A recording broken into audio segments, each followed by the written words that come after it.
السلام علیکم ورحمۃ اللہ وبرکاتہ۔ اللہ کی پسندیدہ قوم سمود کیسے تباہ ہوئی؟ قوم سمود کی ایک فحش عورت اپنی کنواری بیٹیوں کی وجہ سے بہت مشہور تھی۔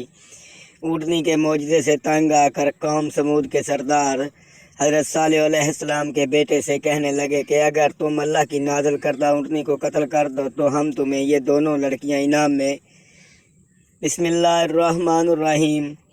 شہر حجر کی رنگین، مدہوش اور پرتاش رات کا ایک پہر گزر چکا تھا۔ موج مستی، رقص و سرور، شراب و کباب کی محفلیں عروج پر تھیں۔ محلات سے بازاروں تک، گھروں سے گلی کوچوں تک، صحراؤں سے میدانوں تک غیر اخلاقی حرکات اور مکروہ دھندوں نے احترام آدمیت کی دھچیاں بکھیر کے رکھ دی تھی۔ مال و دولت کی فراوانی اور نعمت خداوندی کی کثرت نے شہر کے باسیوں کو اللہ سے غافل کر دیا تھا اور شیطان ان کی حیوانی خصلتوں پر قابض ہو چکا تھا۔ یہ ان کا روز و شب کا معمول تھا کہ حکم عدلی اور نافرمانی ان کے لیے کوئی نئی بات نہیں تھی۔ ہاں، اگر کوئی نئی بات تھی تو وہ اللہ کے نبی حضرت صالح علیہ السلام کا یہ فرمان تھا کہ اے میری قوم، تمہارے پاس عیش و عشرت کے لیے صرف 3 دن بچے ہیں، اس کے بعد تم پر سخت ترین عذاب آ جائے گا۔ سورہ ہود میں آیت نمبر 65۔ قوم کی اکثریت نے اپنے نبی صلی اللہ علیہ السلام کی اس بات کو بھی ماضی کی طرح ہنسی مذاق اور طنز انداز میں اڑا دیا۔ تاہم ان میں سے کچھ ایسے ضرور تھے جو اپنے نبی علیہ السلام کی پیشن گوئی سن کر بارگاہ الہی میں سجدہ ریز ہو گئے تھے، مگر ان کی تعداد آٹے میں نمک کے برابر تھی۔ وقت کا بے رحم پہیہ نہایت تیزی سے ایک بھیانک صبح کی جانب رواں دواں تھا۔ رات بھر کی موج مستی سے تھکے ہارے لوگ اپنے اپنے گھر جانے کو تھے کہ اچانک انہیں ایک بڑے زور کی چنگاڑ کی صورت میں عذاب نے آ پکڑا۔ اس زوردار سخت ترین چیخ نے ان سب کے کانوں کے پردے پھاڑ دیا اور ان کے دل پارا پارا ہو گئے۔ ابھی چنگاڑ کا عذاب ختم بھی نہ ہونے پایا تھا کہ ایک شدید ترین زلزلے نے آ پکڑا اور وہ اپنے گھروں میں اوندے پڑے رہ گئے۔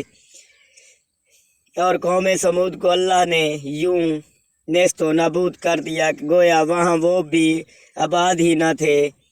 یوں ہی اللہ تعالیٰ نے نافرمان اور متکبر قوم سمود کو ہمیشہ کے لیے عبرت کا نشان بنا کر رہتی دنیا تک کے مغرور بدعمال اور نافرمان لوگوں کو متنبہ فرما دیا کہ نہ صرف آخرت بلکہ دنیا میں بھی تمہارے لیے سخت ترین عذاب موجود ہے۔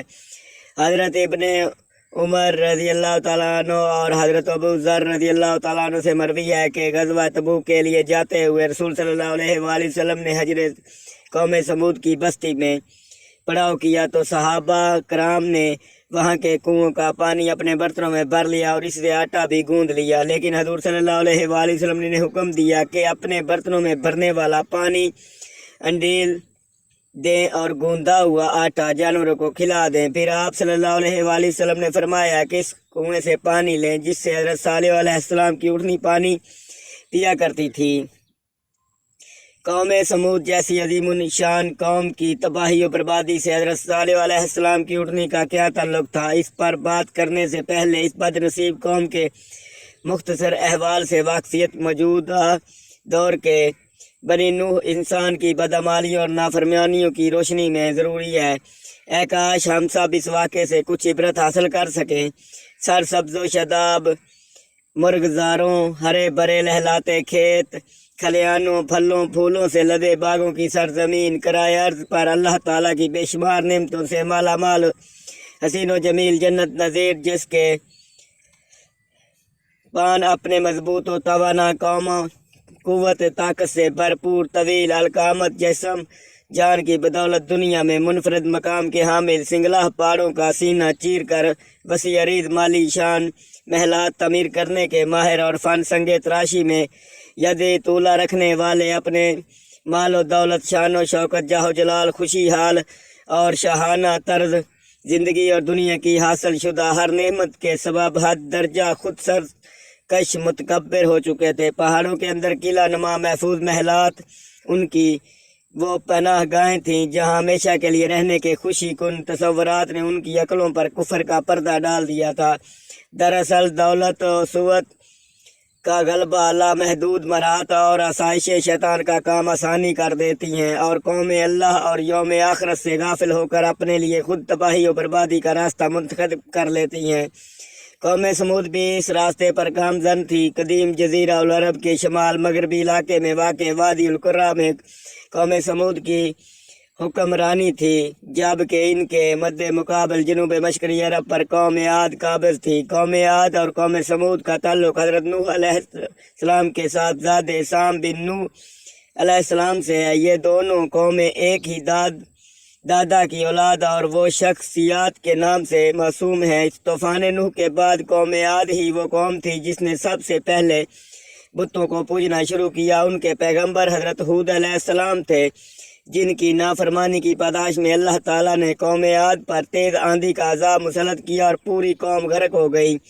حجاز مقدس سے شام جانے والے قدیم راستے پر ایک شہر آباد تھا جس کا نام حجر تھا۔ یہ قوم سمود کا دارالحکومت تھا۔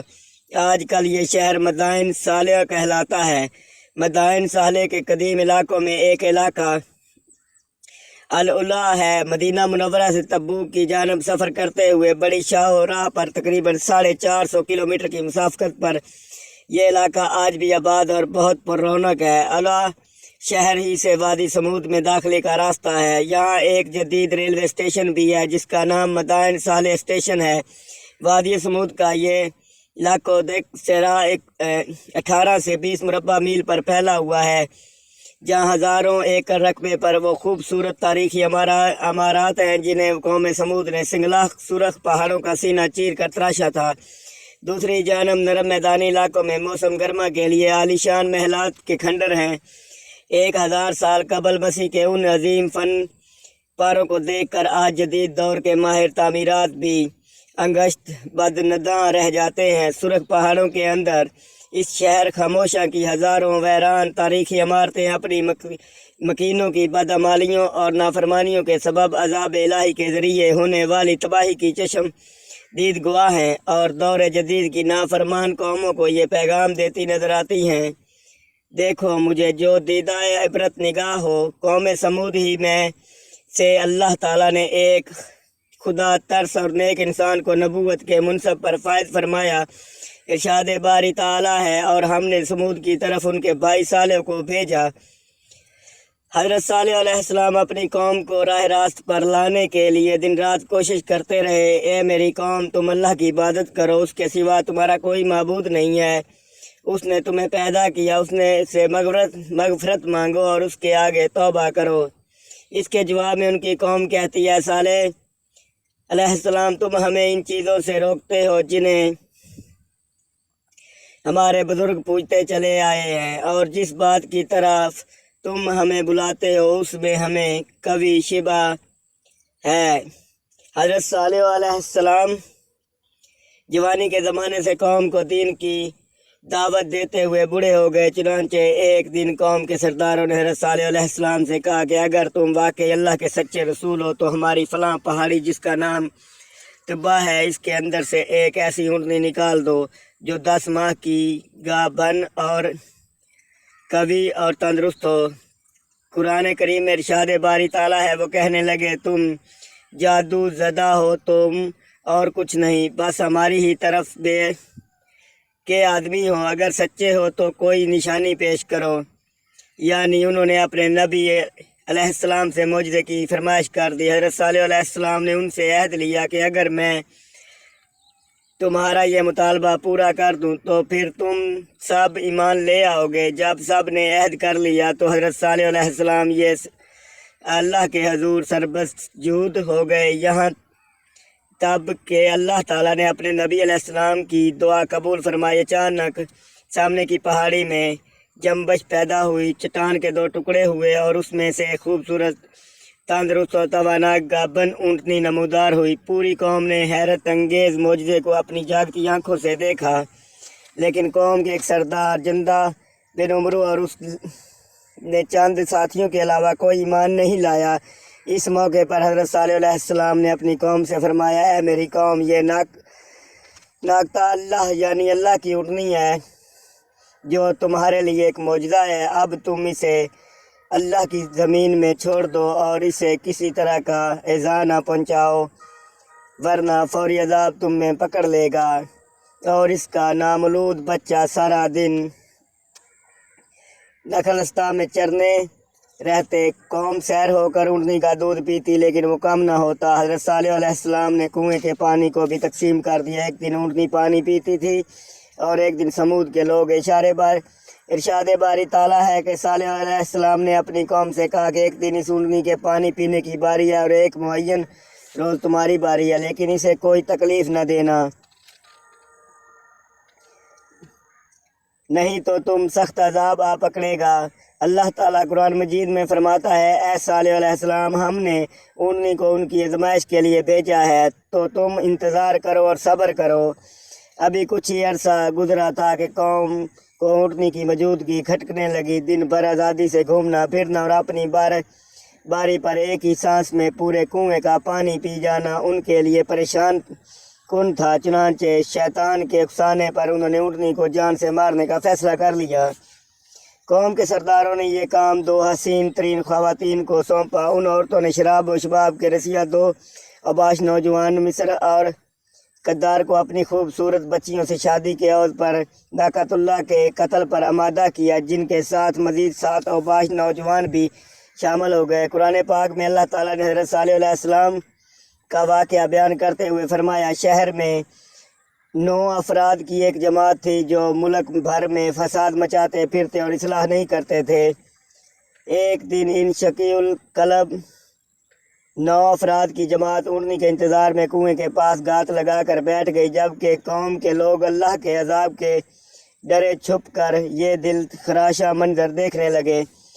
حسب معمول اونٹنی پانی پینے کے لیے کنویں کے قریب آئی تو مصر نامی شخص نے کمان سیدھی کی اور اونٹنی پر تیر چلا دیا، جو اس کی پنڈلی پہ پوست ہوا اور ٹانگ سے خون کا فوارہ جاری ہو گیا۔ یہ منظر دیکھ کر باقی لوگ خوف زدہ ہو کر پیچھے ہٹ گئے۔ اس موقع پر تو دونوں عورتوں نے مردوں کو لعن طعن شروع کر دی، جس پر قدار بن سالف آگے بڑھا اور تلوار ایک بھرپور وار سے اونٹنی کی کونچے پچھلے پاؤں اور اوپر کا حصہ کاٹ ڈالے۔ شدید زخمی اونٹنی لاچار ہو کر زمین پر گر پڑی۔ گرتے گرتے اس نے ایک زوردار چیخ ماری تاکہ اس کا بچہ جہاں کہیں بھی ہو خبردار ہو کر ظالموں کے چنگل سے بھاگ جائے، محتاط ہو جائے۔ پھر ظالم قدار نے اونٹنی کے سینے پر نیزہ مارنے کے بعد اسے ذبح کر ڈالا۔ ادھر اس کا بچہ بھاگتا ہوا اونچے پہاڑ پر چڑھا اور چیخیں مارتا ہوا غائب ہو گیا۔ اونٹنی کے قتل کے ارتکاب کے بعد قوم سمود ان 9 افراد نے حضرت صالح علیہ السلام کو قتل کرنے کا پروگرام بنایا اور اسی رات حضرت صالح علیہ السلام کی گزرگاہ کے ساتھ ایک پہاڑ کی گھاٹی میں چھپ کر بیٹھ گئے تاکہ حضرت صالح علیہ السلام وہاں سے گزرے تو انہیں قتل کر دیں، لیکن اس رات پہاڑ سے بڑے بڑے پتھر اس طرح برسے کہ وہ سب ہلاک ہو گئے۔ دوسرے دن جب لوگوں کا گزر ہوا تو دیکھا وہ 9 افراد بڑے بڑے پتھروں کے نیچے مرے پڑے ہیں۔ اس طرح وہ صفاق لوگ اپنی قوم کے تباہ و برباد ہونے سے 3 دن پہلے ہی جہنم نصیب ہو گئے۔ اونٹنی کے قتل کے بعد جب کوئی عذاب نازل نہ ہوا تو قوم نے خوشی کا جشن مناتے ہوئے کہا، صالح علیہ السلام، جس چیز سے تم ہمیں ڈراتے تھے، اگر تم اللہ کے پیغمبر ہو تو اس عذاب کو ہم پر لے آؤ۔ حضرت صالح علیہ السلام نے فرمایا، اے قوم، اب تمہارے پاس صرف 3 دن کی مہلت ہے، اور لو عذاب کی علامات بھی سن لو۔ کل جمعرات کے روز تم سب کے لیے چہرے سخت زرد ہو جائیں گے۔ پرسوں یعنی جمعے کے روز تم سب کے چہرے سخت سرخ ہو جائیں گے، اور ہفتے کو